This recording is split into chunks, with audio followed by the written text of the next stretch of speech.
What's up, guys? Welcome to Daily Dose of Reddit. This is your host, Zach, and today's subreddit is r/IDontWorkHereLady. This story is called, "Just because I wear a blue polo does not mean I work here." This happened a few months ago, so some details may be a bit fuzzy to say the least. Now, I work at Six Flags, and the uniforms for the team members are blue polos and either black pants for food and tan pants for games, retail, etc. I'm also really into guns, and seeing as I can't own a real one, I own some airsoft guns, and recently had gotten a flashlight grip for one of them. But I didn't get batteries for it, so I'm checking on Amazon, seeing which ones it took, and I decided to go to Walmart after work. It was hot as garbanzos that day, so I wasn't wearing a normal t-shirt under my uniform, and said, "F it, what's the worst that could happen?"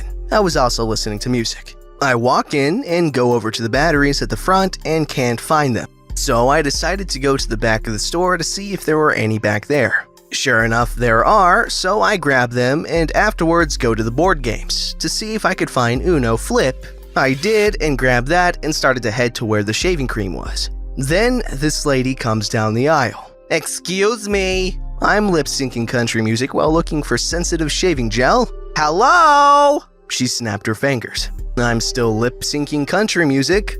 "Ah!" She takes my headphones off. What the heck are you listening to?" "Kenny Chesney." I was listening to She Thinks My Tractor's Sexy. Oh no, my butt fell off. "Okay, 1, you shouldn't be listening to music during work, and 2, that isn't appropriate for work." "Okay, and I should care why?" "Because you work here?" "No, and shouldn't you be wearing a name tag?" Me being the sarcastic piece of salmon I am, yeah, I should wear a name tag to a place I don't work at. "Don't talk back to me, I can have you fired." I point to the Six Flags logo. "Look, I don't work here and I'm not even old enough to work here, so please just go away." "Go get your manager." "I don't work here, lady." I grab my headphones, say screw the shaving cream, and just go to the self-checkout. After that, she got this worker who, I don't know if he was a manager or not, but I was out the door by the time she spotted me. I don't know what happened afterwards, if anything did, because I never saw the lady again. But yeah, that's my story. One thing I've noticed with Karens and other entitled denizens of the universe, they go big on color association. "Oh, you're wearing a red shirt, you must be a Target employee or a Blood Gang member." Or, "Yellow, you must be Banana Store man." At least they're smart enough to get color associations, you know? Hopefully their brains evolve a little bit further than that, eventually. This story's called, "Not Santa, Just a Customer." This happened last December. My husband and I had gone to the Blue Megastore to look around for some gifts for our nieces and nephews. We had our kids with us, so we decided to split up. He would take our kids over to play with / look at the PJ Masks toys while I scoured the arts and crafts aisle for my niece. I'm dressed fairly casually though. I can see why this guy mistook me. I was wearing khaki pants, a black undershirt, and a short-sleeve bright blue shirt that had Toothless wrapped up in fairy lights on the front of it. I was also sporting a Santa hat that said, "Merry Christmas" on it. The store's uniform has casual pants and bright blue vests, and since this guy approached me from behind, it's understandable. As I'm looking for the craft sets, I hear some guy behind me go, "Hey, Santa!" I'd forgotten I was wearing the hat, so I didn't look around, but picked up the box I was considering to see what was included. Excuse me, Santa?" Confused now, I look around and spotted some guy who was in his mid-40s and staring right at me. "Hey, sorry, I was wondering if you could tell me where the Paw Patrol toys are." I turn fully to face him. "Oh, sure, they're just..." Some guy has taken a couple steps back to look at my shirts, my pentagram necklace, and interrupts me. "Oh, you don't work here, do you?" I laugh a little. No, I don't, but I know where the Paw Patrol stuff is. My kids are playing over there. Having decided against the craft box, I put it back. "Here, I'll show you." We made some small talk as I walked him over and collected my kids and husband so we could move on. We wished each other a happy Christmas and parted ways. I thought we'd really enjoy a nice, wholesome story, you know, to contrast all the really sad, negative, enraging stories that we get on here. Also, kudos to those that actually do help out other customers even though they don't really work there. This story's called, "Today I fudged up by trying to impress a girl by showing my humane side." So this happened a few days ago. I recently got my first city job and there are clearly a few things I still need to learn. The other day, I decided to have my lunch in the city square as my office lunch space was being used to host foreign guests. I sat on a bench next to a hot girl, although we never spoke. I notice a pigeon walking from bench to bench, hoping for a crumb or two with no luck. I wonder why nobody would spare a crumb of their lunch for the poor guy. I thought, dang, city workers really are greedy. So I got a bright idea. I decided to impress this girl sitting next to me by sharing some of my brownie with this pigeon and show my caring side. Well, it turns out this pigeon was somewhat of a celebrity, and within seconds every pigeon in the world and 1 or 2 unhatched eggs swarmed the bench we were sitting on. I mean, they were everywhere. On the backrest of the bench, on top of me, flapping in my face, everywhere. What's worse is that I'm not a fan of pigeons and got straight up and left her there. The poor girl was just quietly and peacefully eating her lunch, and I came along and turned her into pigeon feed. Guess I won't be getting her number. Aw, poor guy. I guess he didn't get the memo to not feed pigeons in the city because they'll go crazy for you. I'm interested in knowing in the comments below any funny stories where you tried to impress someone and you ended up looking like an idiot. This story's called, Today I Fudged Up by Trying to Help a Kid in a Wheelchair, Then Getting Hit by a Car and Robbed. This happened yesterday. I was sitting at the bus stop near campus waiting for my bus home when I saw a college student on the other side of the street a ways down from me. He was in his backpack shuffling around with some papers when the wind picked up and blew them into the street. He couldn't get off the curb in his wheelchair and people were walking by him, not doing anything. So I hopped up and ran over to help him pick up his stuff. There were no cars coming, so I thought it was safe. I was wrong. I have a bunch of papers in my hand and am bent down trying to pick up another when I hear tires screeching and I knew I had screwed up. Fortunately for me, the car skidded into me and knocked me over, but I wasn't seriously injured, unless you count the emotional injuries. I talked to the driver and explained why I was in the street. I'm fine, so we let it go. I go back to the kid in the wheelchair and hand him what papers I managed to retrieve. This is where the second F up happens. I look back at the bus stop and see that my bus has arrived right on time. It literally never happens except for today, and it's pulling away. I try to get the bus driver's attention, but it's too late. It's like a 6-mile walk home from where I am and a while before the next bus. I could walk, but I have to be at work later, so I decide to call a Lyft. I pull my phone out, only to realize it's dead. No worries, I have a portable charger in my bag. My bag? Where the heck is my bag? I left it sitting on the bench when I went to help the kid and someone must have taken it. I'm panicking at this point. I had a bunch of important documents in the bag, along with a cheap Toshiba laptop and some other odds and ends, but the worst part of all was the brand new Nintendo Switch I had finally saved up for and bought less than a week ago. I was so bummed I almost started crying, and I'm not really a crier. I decide to just walk home. Unfortunately, my phone is dead, so I can't call my job to explain why I'm not there. About halfway through my walk, it starts raining. Of course, my umbrella was in my bag as well. I actually start laughing at this point. I think I was just starting to lose it. I get home, finally, soaked from the rain and with no keys to get into my house. Where are my keys, you ask? That's right, in the bag. I managed to break through a window in the back of the house, but tear my sweater climbing through the window. At this point, I don't even react. I just want this day to end. I charge my phone and, fortunately, my boss is the coolest and tells me not to worry about coming in. Still sucks that I missed work, but silver linings. I walk into my living room and see the empty box for my new Switch and I actually start crying this time. I poured myself a glass of bourbon and sat down on the couch with my dog. I don't know which god or gods I angered yesterday, but at least it can't get any worse than this. Oh, let me stop you right there, buddy. You should know way better than to say something like that. It can't get any worse. Do you not notice that 98.45% of the times that is said in a movie or a TV show, it gets exponentially worse seconds later? Come on! But it still really sucks that that guy's life was temporarily ruined, like completely, because he wanted to help someone out. Just goes to show, that's what happens when you help people. I'm kidding, of course. Help people as much as you possibly can. In fact, I'm giving away my entire life savings. All you have to do is...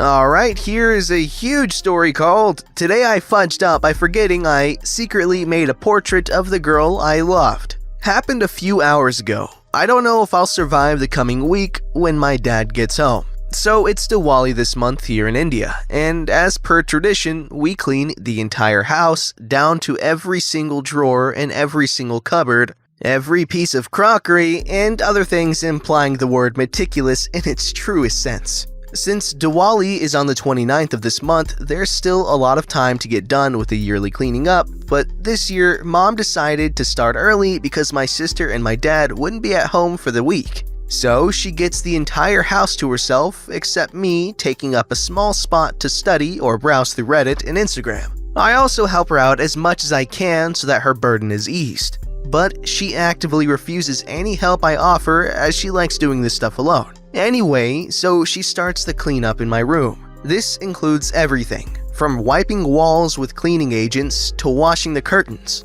Basically, everything is clean. I move my bed to make space for her to have ladder access to all the walls. Then she tells me to move out and let her do her work. About 45 minutes later, I'm in the living room actually studying for once, for the upcoming exams in my college, when my mom calls me. Assuming she needed my help with something, I go to the room to find her cleaning up my study table. She asked me to sift through my cabinet where my old PC's tower used to be.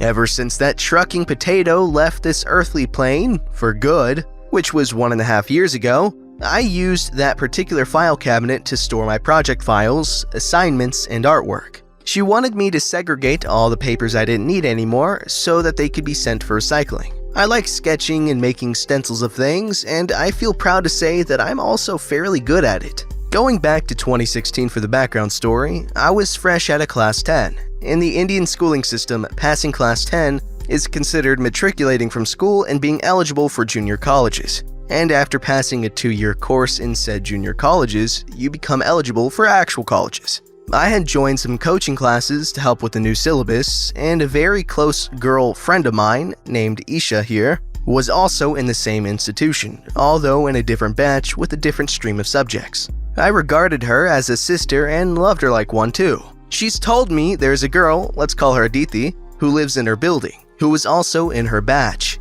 Me being the virgin nerd I am, didn't pay much attention to it, because I usually noped away from girls ever since I was a kid, except Isha, who I got close to via a series of unrelated events. At this point, I feel obligated to mention that Isha and I went to the same junior college while Aditi went to a different one. A few days later, during break time in the coaching classes, I'm talking to Isha when Aditi comes up to her. I hadn't seen or interacted with her in any form until then, but when I saw her, when she walked past and said, "Hi Anand," without being approached first, flowers bloomed. I didn't realize this for an unhealthily long period of time, nearly 7 months, but I fell for her. I fell for her hard. I fell for her harder than when the Tsar Bomba detonated on Mityushka Bay. She was the most beautiful girl I had ever seen with my eyes, and she still is to this day. Eventually, me and Aditi got talking, and I realized I had deep feelings for her. However, due to my nervousness around girls, which was exponentially higher in this case, I decided to suppress my affinity for her and just stay a friend. We gradually grew closer together over the course of a year, to the point where she'd rant to me about how her mom would always nag her, and the usual teenager girl crap. But I helped her through it all anyway, because I did feel like doing everything I could for her while still being in my limits. A few months later, Aditi and I got into a very long and heated argument on our Instagram DMs regarding some stuff. But surprisingly, we came to a friendly conclusion. As it drew to an end, she said, "Anand, I like you." "You what?" "Yes." Oh, crap! It hit me like a truck. What most people make memes about and relate to imagination happened to me, in real life. It was a lot to swallow at first, considering how sparse female contact has been for me, but I tried not to trip onto anything. Of course, I confess too. It was the happiest day of my life so far. I swear, if she were physically present that time, I would have held her so freaking close to my chest. She'd have been absorbed into my skin. I loved her, from the bottom of my heart and soul alike. This was in the summer of 2018. Being Indian, it's almost guaranteed that being in a teenage relationship will have you face severe repercussions from your family, your neighbors' families, their grandparents, and the dude who collects trash from your house. If you're born into a typical Indian household, it's written in your destiny. I am one such fellow. Hence, I had to be covert about this. Aditi's birthday was around this time, so Isha and a few of her friends, including me, planned to give her a basket full of stuff we made/ordered for her. By this time, both Isha and Aditi knew I could do stencils very well, so Isha asked me to make a stencil of Aditi, which we'd frame for her. I got to work immediately. She sent me a few photos of her and I decided on which one to reproduce. I got to work at the nights around 1 to 2 a.m. when I'd be alone in peace and my mom and dad would be asleep. I finished quite quickly and fired the stencil over to Isha's email. The next morning in school, junior college really, she said it was really good, but she wanted a slightly smaller stencil as it wouldn't fit in the frame otherwise. I started again. This time, I put a lake full of effort to make it my best work so far, and it was. It took me longer, but it was done just in time to have it framed for the big day. When we gifted it to her, it was the best thing ever. I could see the happiness in her eyes and I knew I made her day. Slowly, however, she started to bring up one of my best mates more and more into our conversations. I was getting slightly iffy, but put my faith in her and talked about it. She promised me he's just a friend. He wasn't. Over the next month, she became really cryptic with me. Then one evening, about a few weeks before my birthday, she meets me and finally delivers my worst nightmare. She told me she fell out of love with me, and that her and my mate have a thing between them. Whatever followed was beyond screwed up. Isha, Aditi, my best mate, I fought everyone, and ruined my years of friendship with them all out of rage. From this point on, the past becomes irrelevant to my screw-up today. You remember that first stencil of Aditi I made? I couldn't just crumple it up and throw it away, or destroy it in a fire. Since it was so close to me, I had to keep it. Hide it somewhere. Somewhere my mom or dad wouldn't look. Guess where I hid it? The cabinet where my PC tower was housed. Come back to today, remember my mom was at that very cabinet? Well, I agreed to sort the cabinet out. But I had literally forgotten, or should I say repressed, the fact that I had that stencil stored there. Mom also pulled out paper sheets to help me sort them. By the time we got to the bottom of the pile, she started taking out my artwork. Second to the very bottom, it was that stencil. By the time I realized what that sheet was, Mom had already pulled it out and was staring right into it. Right into Aditi's eyes. I realized my fate was sealed. Anand, who's this? Frozen, I accept my end. Why did you make a drawing of a girl? Help! Anand, who is this girl? Tell me right now! She said she'll report this to Dad once he comes back next week. Whether I'll be allowed to live in the house is debatable. My sister didn't know about this Anand Aditi thing, and I don't think she'll find it objectionable. But I know she wouldn't be able to help me much, should things go south on me. I should be scared for my life right now, but I can't help but laugh at myself and how life's been playing me lately. All I know is it's gonna be a long week ahead. Now, I'm not Indian, but I'm half something close to it. And I can 100% verify this story's validity, I guess. This is very much something that that the youth of Desi families have to deal with. Brown parents are not okay with their kids liking anything at all that's not school or, sports. And even that is sometimes hit or miss. That was a pun. But anyways, regarding this story in particular, I feel like if he played his cards right, he could very much convince his family that it was just a drawing of no one he knew. Or if they know that he knew that girl, they could just be like, yeah, I just drew the picture for her birthday and I forgot about it. That was the first draft. It's so easy to just talk your way out of trouble. Don't forget to like, subscribe, and hit that bell to never miss an episode.